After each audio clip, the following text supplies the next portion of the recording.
157 റൺസിനാണ് പഞ്ചാബ് വീര്യം അവസാനിച്ചത്.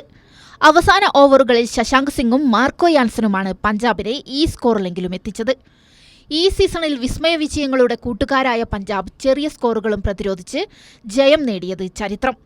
RCBയും ഇത്തവണ പഞ്ചാബിനോട് തോൽവി ഏറ്റുവാങ്ങിയിരുന്നു. മറുപടി ബാറ്റിംഗിനിറങ്ങിയ ബംഗളൂരുവിന് ആദ്യ ഓവറിൽ തന്നെ ഫിൽ സാൾട്ടിനെ നഷ്ടമായി. എന്നാൽ നിർണായക സമയത്ത് ജ്വലിച്ചുയരുന്ന ചേസിംഗ് കിങ് ക്രീസിലുണ്ടായിരുന്നു. വിജയം കിട്ടും വരെ ക്രീസിൽ നിലയുറപ്പിച്ച വിരാട് കോഹ്ലിക്ക് മുന്നിൽ പഞ്ചാബ് സിംഹങ്ങളുടെ ശൗര്യമടങ്ങി. കോഹ്ലിയും ദേവദത്ത് പടിക്കലും അർദ്ധ സെഞ്ചുറി നേടി. IPLൽ വിരാട് കോഹ്ലിയുടെ 59ാം അർദ്ധ സെഞ്ചുറി.